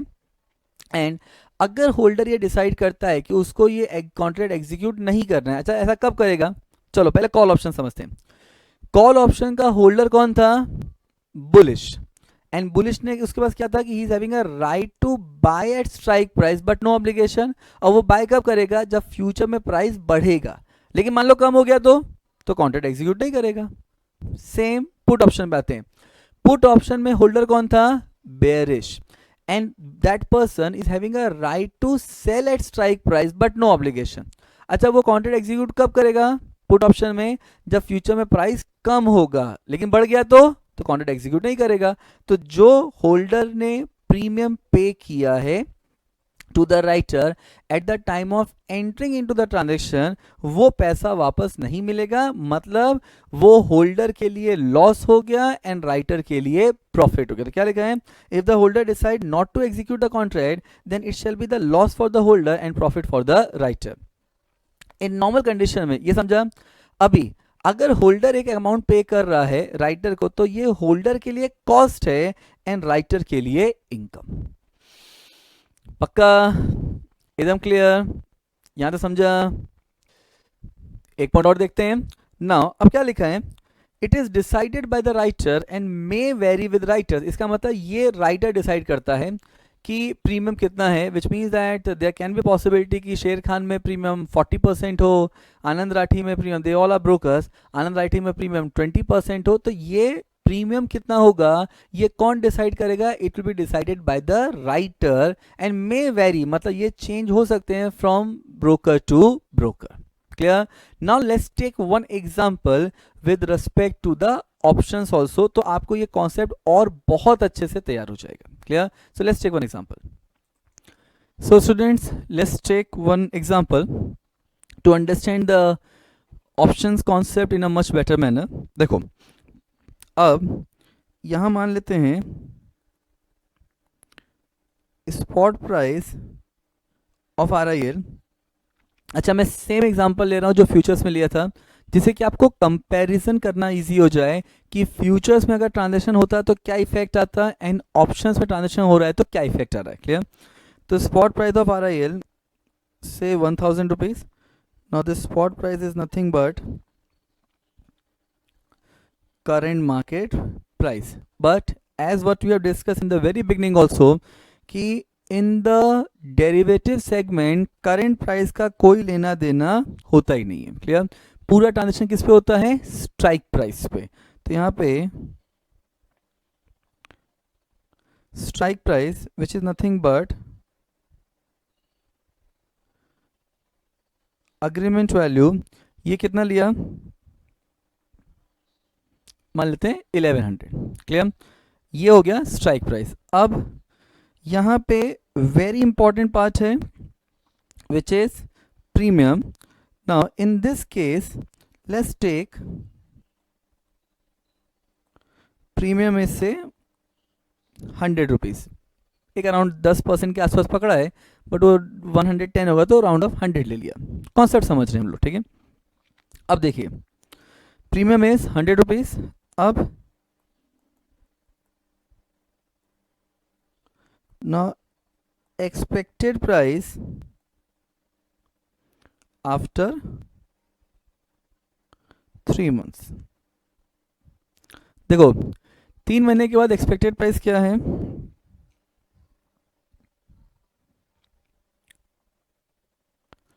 now bullish investor is expecting that price will become 1500 and bearish investor is expecting that price will become 500। Clear. अब देखो इसका मतलब in this entire arrangement bullish क्या करेगा, वो स्ट्राइक पे बाय करेगा, मतलब bullish will buy at strike price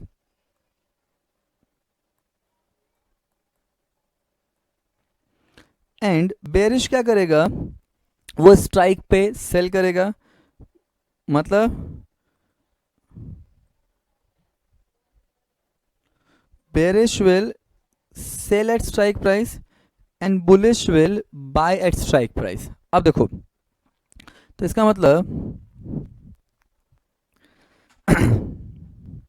now अब यहां पे so in the agreement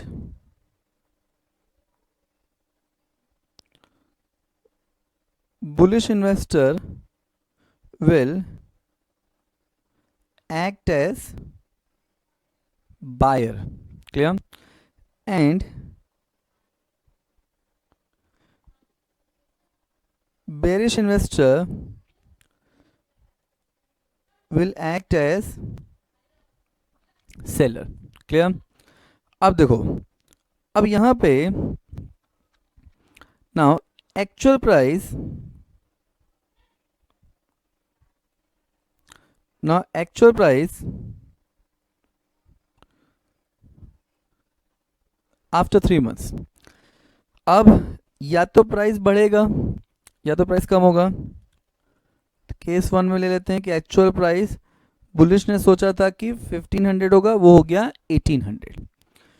case 2 में एक्चुअल प्राइस बेरिश ने सोचा था 500 होगा, वो हो गया 300. क्लियर? अच्छा, ये दोनों एक साथ तो होगा नहीं, इसका मतलब दोनों में से कोई एक ही होने वाला, तो या तो केस 1 होगा या तो case 2. Now if you see the numbers are same, exactly the same जो हम लोगों ने फ्यूचर्स में लिया था, सो दैट कि आपको ये समझे कि फ्यूचर्स में एंड ऑप्शंस में डिफरेंस क्या होता है. जो सिर्फ एक डिफरेंस है वो है प्रीमियम का, which is 100 rupees in the example what we have taken. अब देखो, तो यहाँ पे क्वेश्चन क्या है कि स्पॉट प्राइस कितना है रिलायंस का, 1000 रुपये, बट स्पॉट से अपने को लेना देना नहीं है कुछ भी.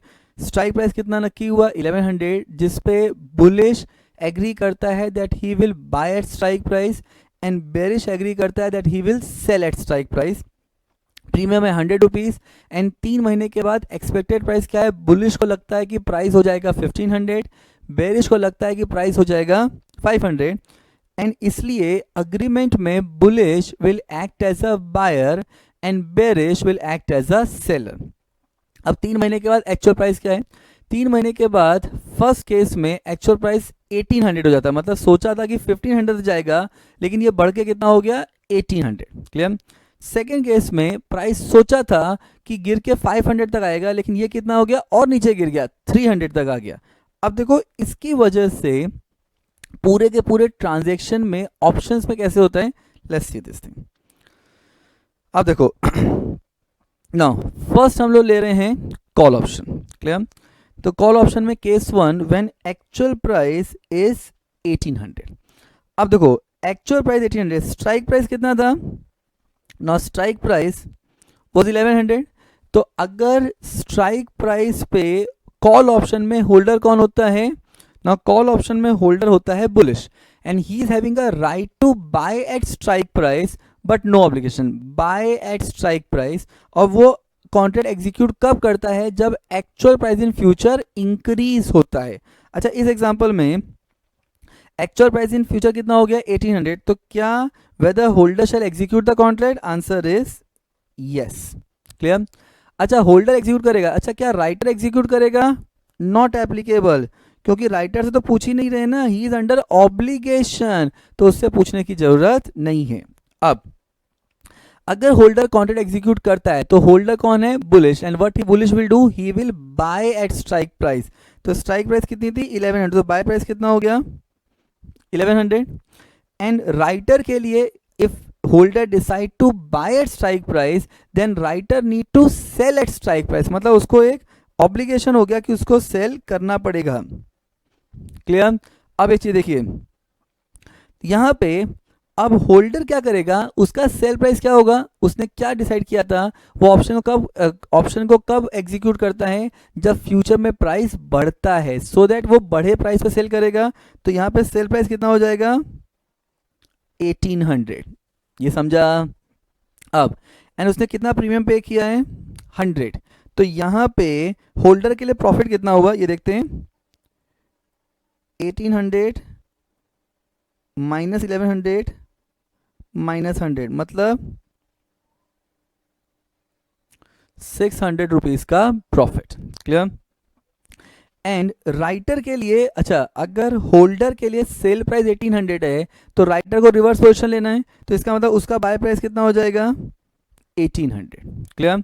तो और प्रीमियम 100 रुपीज राइटर को मिलेगा, इसका मतलब राइटर के लिए प्रॉफिट एंड लॉस कितना है 1100 प्लस 100 माइनस 1800, मतलब 600 रुपीज का लॉस. नेट इफेक्ट कितना आ गया, net effect is nothing but nil. ये समझा? पक्का? कॉन्सेप्ट क्या है? होल्डर ने क्या नक्की किया था? That he will buy at right to buy at strike price but no obligation. तो स्ट्राइक पे बाय करेगा कब? जब फ्यूचर में प्राइस बढ़ेगा। तो यहाँ बढ़ गया तो कॉन्ट्रैक्ट को एग्जीक्यूट करेगा। अच्छा, अगर नहीं बढ़ता तो कॉन्ट्रैक्ट को एग्जीक्यूट नहीं करता। एंड प्रीमियम वो पे करेगा राइटर को कब? Eight the time of entering into the transaction. And writer को रिवर्स पोजीशन लेना मैंडेटरी है। क्लियर? अब देखते हैं, अब कॉल ऑप्शन में व्हेन एक्चुअल प्राइस इज 300, मतलब उसने क्या डिसाइड किया था कि होल्डर के पास right to buy at strike price है बट नो ऑब्लिगेशन। और वो कब बाय करता है, कॉन्ट्रैक्ट को एग्जीक्यूट कब करता है? जब प्राइस बढ़ता है। लेकिन यहाँ तो कम हो गया ना, तो क्या एग्जीक्यूट करना पड़ेगा? Answer is no. तो whether whether holder shall now whether holder shall execute the contract, answer is no. अच्छा, अगर होल्डर एग्जीक्यूट करेगा ही नहीं कॉन्ट्रैक्ट तो क्या राइटर एग्जीक्यूट करेगा? नो, उसके पास तो चॉइस ही नहीं है ना। डिसीजन लेना कि कॉन्ट्रैक्ट एग्जीक्यूट करना है या नहीं करना है, ये पूरा डिसीजन होल्डर का होता है। अब एक चीज समझो, अगर वो कॉन्ट्रैक्ट एग्जीक्यूट करेगा ही नहीं तो ना तो कुछ बाय प्राइस होगा ना तो कुछ सेल प्राइस होगा, लेकिन 100 रुपीज तो उसने पे किया। अब राइटर के लिए बिकॉज उसने एग्जीक्यूट नहीं किया तो कुछ पोजीशन लेनी नहीं पड़ेगी और उसको 100 रुपीज मिल जाएगा। इसका मतलब होल्डर का लॉस कितना हुआ? नील माइनस नील माइनस 100, मतलब 100 रुपीज का loss. Clear? And writer profit कितना हुआ? नील प्लस 100 माइनस नील, मतलब 100 रुपीज का प्रॉफिट। नेट इफेक्ट नील। ये समझा? अब एक चीज समझो, now let's compare the call option. देखो कॉल ऑप्शन में जो होल्डर है वो बुलिश है, ठीक है? तो एक बार ना बुलिश के पोजीशन को कंपेयर करते हैं फ्यूचर्स से, आपको समझेगा। जब एक्चुअल प्राइस 1800 था तो कॉल ऑप्शन में जाना ना, होल्डर को 600 रुपीज का प्रॉफिट हुआ, लेकिन फ्यूचर्स में तो कितना प्रॉफिट हुआ था? नाउ फ्यूचर में बुलिश को जब एक्चुअल प्राइस 1800 था तो बुलिश को कितना प्रॉफिट हुआ था? 700 का। अच्छा, 100 रुपये का प्रॉफिट कम क्यों हुआ? It is because of premium जो उसने राइटर को पे किया इन कॉल ऑप्शन। लेकिन जब एक्चुअल प्राइस 300 हुआ तो बुलिश को लॉस कितना हुआ? 100 का। लेकिन यही फ्यूचर्स में जब एक्चुअल प्राइस 300 हुआ था तो बुलिश को लॉस कितना हुआ था? 800 रुपीज का। मतलब लॉस यहाँ पे 800 का था फ्यूचर्स में, लेकिन ऑप्शन में लॉस कितना हुआ? सिर्फ प्रीमियम का, मतलब 100 रुपीज का। इसका मतलब क्या हुआ कि इन केस ऑफ ऑप्शन आपका प्रॉफिट थोड़ा सा कम जरूर हो जाता है because of the premium you paid to the writer, लेकिन लॉस आपका ड्रास्टिकली कम हो जाता है। क्यों? क्योंकि आप कॉन्ट्रैक्ट को छोड़ के निकल जाते हो और आपका लॉस सिर्फ प्रीमियम के वैल्यू का होता है। ये समझा? पक्का? Okay, now let's see the put option. Okay, अब देखिए, अब यहां पे पुट ऑप्शन के लिए क्या है? देखो एक चीज याद रखना, पुट ऑप्शन में होल्डर कौन है? Bearish. And when he what right he is having a right to sell at strike price but no obligation. और वो स्ट्राइक प्राइस पे सेल कब करेगा? जब फ्यूचर में प्राइस कम होगा। अगर फ्यूचर में प्राइस बढ़ गया तो कॉन्ट्रैक्ट को एग्जीक्यूट नहीं करेगा। इसका मतलब क्या हुआ? दैट अब देखो, अगर एक्चुअल प्राइस कितना हो गया? 1800, स्ट्राइक प्राइस कितना था? 1100। If you take the example, strike price कितना है? 1100, लेकिन यहाँ पे अब क्या हो गया? फ्यूचर में प्राइस बढ़ गया, तो क्या होल्डर कॉन्ट्रैक्ट को एग्जीक्यूट करेगा? Answer is no. अच्छा, अगर वो कॉन्ट्रैक्ट को एग्जीक्यूट नहीं करेगा तो राइटर कर सकता है? No, not applicable, because writer के पास तो कोई चॉइस नहीं है, he is under obligation. If that is the case, अब देखो, अगर वो कॉन्ट्रैक्ट को एग्जीक्यूट ही नहीं करेगा तो ना तो कुछ सेल प्राइस ना कुछ बाय प्राइस, लेकिन हाँ प्रीमियम तो 100 पे करना पड़ेगा। एंड यहाँ पे भी रिवर्स पोजीशन नील हो जाएगा, लेकिन 100 रुपीज मिल जाएगा। इसका मतलब होल्डर के लिए लॉस कितना हुआ? नील माइनस नील माइनस 100, मतलब 100 रुपीज का लॉस। क्लियर? एंड राइटर के लिए प्रॉफिट कितना हुआ? नील प्लस 100 माइनस नील, मतलब 100 रुपीज का profit. Net effect is equal to nil. ये समझा? पक्का? चलो अब देखते हैं। अब यहाँ पे क्या दिया है, it says that actual price when actual price is 300, मतलब यहाँ पे क्या हुआ, प्राइस कम हो गया। तो पुट ऑप्शन में जो होल्डर है वो कौन है, बेयरिश, एंड बेयरिश कॉन्ट्रैक्ट उसके पास क्या राइट होता है, he is having a right to sell at strike price but no obligation. तो वो स्ट्राइक प्राइस को कब सेल करेगा, स्ट्राइक प्राइस पे जब एक्चुअल प्राइस कम हो जाएगा, और यहाँ पे कम हो गया, इसका मतलब वो यहाँ पे कॉन्ट्रैक्ट को एग्जीक्यूट करेगा। अच्छा, अगर वो कॉन्ट्रैक्ट को एग्जीक्यूट करेगा तो क्या राइटर को भी एग्जीक्यूट करना पड़ेगा, वो तो ऑब्लिगेशन है, उसके पास चॉइस तो है ही नहीं। तो यहाँ पे जो राइटर है ही इज अंडर ऑब्लिगेशन, तो यहाँ पे जो होल्डर है what he will do, he is having a right to sell at strike price, मतलब इसका स्ट्राइक प्राइस पे सेल होगा, मतलब 1100 पे सेल होगा। तो इसका मतलब राइटर के लिए रिवर्स पोजीशन हो गया, तो राइटर को 1100 पे बाय करना पड़ेगा। अब if that is the case, तो यहां पे अब होल्डर बाय किस प्राइस पे करेगा, जो मार्केट में प्राइस है, मतलब कितना प्राइस है 300, तो राइटर के लिए रिवर्स पोजीशन हो गया, एंड 100 रुपये ये प्रीमियम देगा और राइटर को 100 रुपये मिल जाएंगे। इसका मतलब नेट इफेक्ट कितना हुआ, 1100 माइनस 300 माइनस 100, मतलब 700 का प्रॉफिट। एंड यहाँ पे लॉस कितना हुआ, 300 प्लस 100 माइनस 1100, मतलब 700 रुपीज का लॉस। नेट इफेक्ट इज निल। अब एक चीज समझो, now understand this thing very properly. अब हम लोग बेरिश के पॉइंट से सोचते हैं, ठीक है। बेरिश में जब एक्चुअल प्राइस 1800 हो गया तो बेरिश को लॉस कितना हुआ, 100 रुपीज का, एंड जब प्राइस 300 हो गया तो बेरिश को प्रॉफिट कितना हुआ, 700 का। अब इस चीज को हम लोग कंपेयर करेंगे किससे, फ्यूचर्स से। तो let's see this thing. Futures में जब एक्चुअल प्राइस 1800 हुआ तो बेरिश को लॉस कितना हुआ था, 700 का, लेकिन ऑप्शंस में लॉस कितना हुआ, 100 रुपीज का, मतलब सिर्फ प्रीमियम के वैल्यू का लॉस हुआ। एंड एक्चुअल प्राइस जब फ्यूचर्स में 300 था, तो एक्चुअल प्राइस जब 300 था तो फ्यूचर्स में बेरिश को कितना प्रॉफिट हुआ था, 800 का, लेकिन ऑप्शन में प्रॉफिट कितना हुआ, 700 का। अच्छा, प्रॉफिट कम क्यों हो गया, बिकॉज ऑफ प्रीमियम। लेकिन प्रॉफिट कितने से कम हुआ, सिर्फ 100 रुपीज से, लेकिन लॉस जो है वो ड्रास्टिकली कम हो गया। And that is a basic difference with between the futures and option, because futures में आपको पूरे ट्रांजेक्शन का या तो प्रॉफिट होता है या तो लॉस होता है, लेकिन ऑप्शन में आपको प्रॉफिट पूरे ट्रांजेक्शन का होता है, थोड़ा कम होता है compare to futures because of the premium, लेकिन लॉस सिर्फ प्रीमियम का होता है बिकॉज आपके पास चॉइस होता है कि आप एग्रीमेंट छोड़ के निकल जाते हो। पक्का? एकदम क्लियर? दिस एंटायर टेबल एकदम क्लियर? पक्का? एक बार वापस देखते हैं। कॉल ऑप्शन में जब एक्चुअल प्राइस 1800 हुआ तो होल्डर कॉन्ट्रैक्ट को एग्जीक्यूट करेगा। अगर कॉन्ट्रैक्ट एग्जीक्यूट करता है तो स्ट्राइक प्राइस उसका बाय प्राइस हो जाएगा and market price sale price हो जाएगा, एंड प्रीमियम बिकॉज उसने पे किया था तो उसको प्रॉफिट कितना हुआ, 600 का। एंड अगर होल्डर को 600 का प्रॉफिट हुआ तो राइटर को रिवर्स पोजीशन लेनी पड़ती है, मतलब होल्डर का जो बाय प्राइस है 1100 वो राइटर का सेल प्राइस हो जाएगा, एंड जो होल्डर का सेल प्राइस है 1800 वो राइटर का बाय प्राइस हो जाएगा, रिवर्स पोजीशन।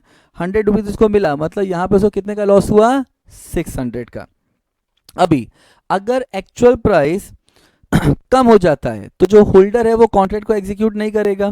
अगर होल्डर कॉन्ट्रैक्ट को एग्जीक्यूट नहीं करता तो ना तो कुछ बाय प्राइस होगा ना तो कुछ सेल प्राइस होगा, सिर्फ प्रीमियम दे के निकल जाएगा, एंड वो तो आपने पहले ही दे दिया था, विच means that the amount is non refundable in nature. तो लॉस कितने का हुआ, सिर्फ 100 रुपीज का, एंड जो 100 रुपीज का लॉस होल्डर को हुआ है वही अमाउंट राइटर के लिए प्रॉफिट है।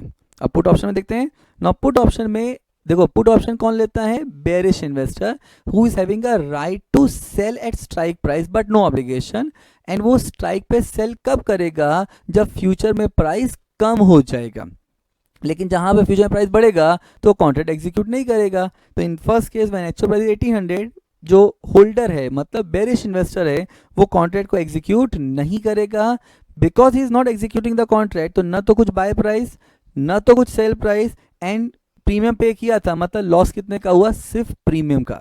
लेकिन एंड यही लॉस राइटर का प्रॉफिट हो गया। लेकिन जब एक्चुअल प्राइस 300 हो गया, मतलब मार्केट में प्राइस नीचे आ गया, तो वो कॉन्ट्रैक्ट को एग्जीक्यूट करेगा। अगर एग्जीक्यूट करेगा तो होल्डर ने क्या बोला था पुट ऑप्शन में, that is having a right to sell at strike price but no obligation, मतलब उसका सेल प्राइस स्ट्राइक प्राइस हो जाएगा एंड जो मार्केट प्राइस है वो उसका बाय प्राइस हो जाएगा, मतलब 300, तो 300 का बाय प्राइस हो गया, 1100 का सेल प्राइस हो गया, 100 रुपीज़ का प्रीमियम पे किया है, मतलब 700 रुपये का प्रॉफिट, एंड यही 700 रुपीज़ राइटर का लॉस होगा। क्लियर, पक्का, ओके। अब हम लोग मूव करते हैं towards the investment strategies in the option market. So students, now we have done with futures, we have done with options, and now we are starting with investment strategies in the options. अब देखो, when we talk about investment strategy in the option, उसमें क्या किया जाता है, that ये holder करता है या तो any person on behalf of holder किया जाता है। सेकेंड थिंग, इस इन्वेस्टमेंट स्ट्रैटेजी में जो तरीका है वो ये है कि आप क्या करते हो, एज अ होल्डर और एनी पर्सन रिप्रेजेंटिंग होल्डर, आप call option and put option दोनों लेते हो साइमल्टेनियसली। अब इस इन्वेस्टमेंट स्ट्रैटेजी को करने के लिए तीन चीज़ें या तो आइडेंटिकल होना चाहिए या सब्सटैंशली सिमिलर होना चाहिए। वो तीन चीज़ें क्या हैं, पहला है स्ट्राइक प्राइस, मतलब स्ट्राइक प्राइस आइडेंटिकल होना चाहिए या तो सब्सटैंशली सिमिलर होना चाहिए। Second, premium, and third is the tenure और ड्यूरेशन। अब देखो किया कैसे जाता है प्रैक्टिकली। मान लो मैंने 5 लाख रुपए का कॉल ऑप्शन लिया 1 महीने के लिए, तो आपने मान लो एक ब्रोकर से 5 लाख रुपए का कॉल ऑप्शन लिया 1 महीने के लिए, तो उसी ब्रोकर के पास अगर आप बोलते हो कि मेरे को 5 लाख का पुट ऑप्शन चाहिए 1 महीने के लिए, तो वो 100% प्रीमियम को चेंज कर देगा, because broker will also understand कि what you are doing is nothing but investment strategy. तो किया कैसे जाता है कि आप ब्रोकर 1 के पास जाओ, वहां पे 5 लाख रुपए का कॉल ऑप्शन ले लो 1 मंथ के लिए, उनसे प्रीमियम पूछो, एंड देन ब्रोकर 2 के पास जाओ और उससे पुट ऑप्शन लो for the same period and see that whether premium is matching और it is substantially similar. If the answer comes yes, then go for the investment strategy. अब ये investment strategy से फायदा ये होता है कि मार्केट किसी भी तरीके से रिस्पॉन्ड करे, the holder will always make profit. तो अब इन्वेस्टमेंट स्ट्रैटेजी कौन कौन सी है और कैसे की जाती हैं, let's understand that thing also now. Okay, so जो 3 इन्वेस्टमेंट स्ट्रैटेजीज होती हैं ऑप्शन मार्केट में, उसमें पहला है स्ट्रैडल। अब देखो स्ट्रैडल में क्या करते हैं, स्ट्रैडल में व्हाट होल्डर डू और the person on behalf of holder do, what they do, they take 1 call option and 1 put option. अब देखो होता कैसे है, तो यहाँ पे हम लोग जो भी कर रहे हैं वो होल्डर के पॉइंट से कर रहे हैं। आप देखो केस 1, when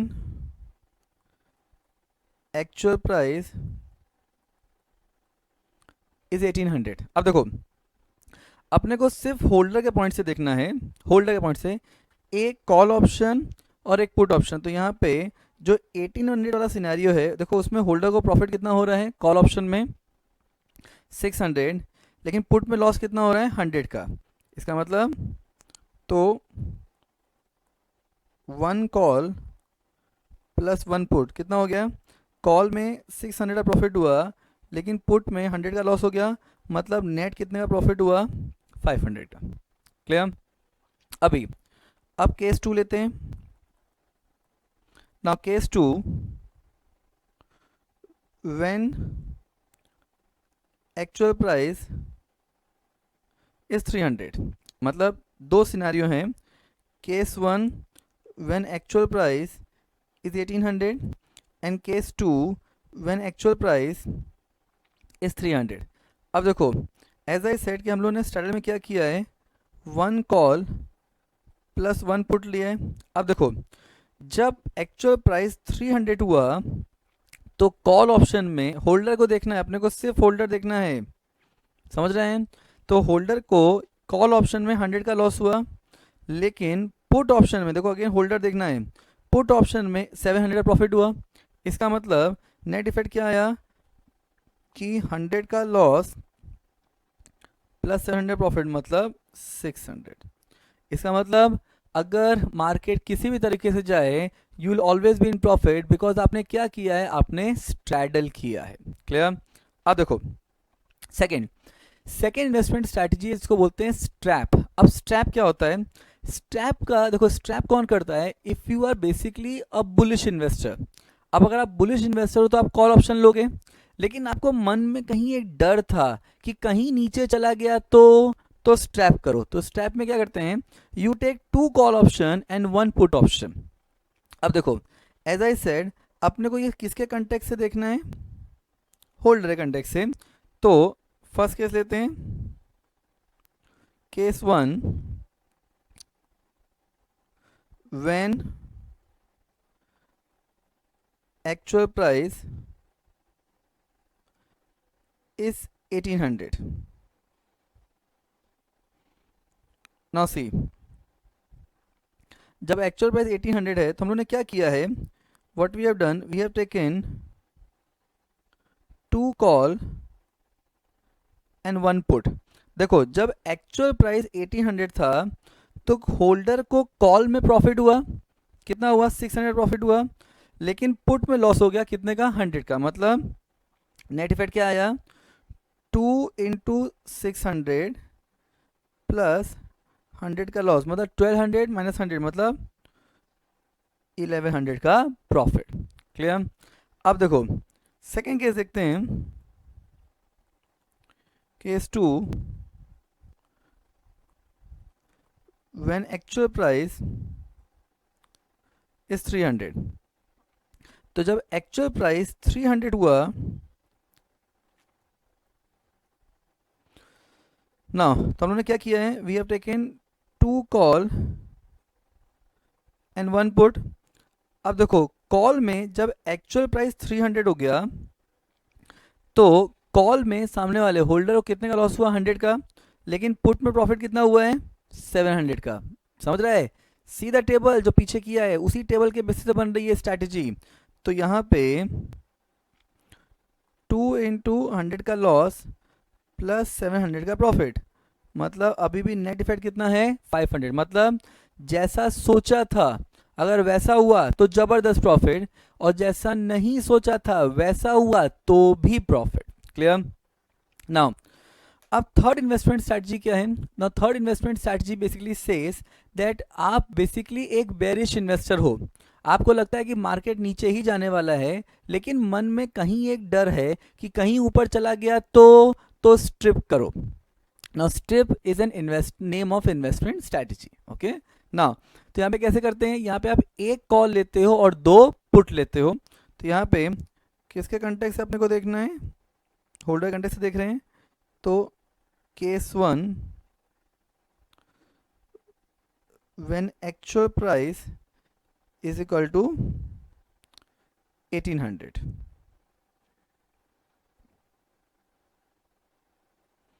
ना, जब एक्चुअल प्राइस 1800 है तो यहाँ पे एक कॉल एंड 2 पुट लिया था। अच्छा, कॉल में जब एक्चुअल प्राइस ऊपर था तो कॉल में अपना प्रॉफिट हुआ था कितने का? 600 का, लेकिन पुट में लॉस हुआ था कितने का? 100 का। तो यहाँ पे कितना हो जाएगा?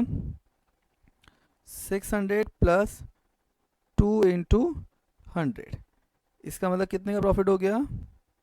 400 का। डन। And case 2,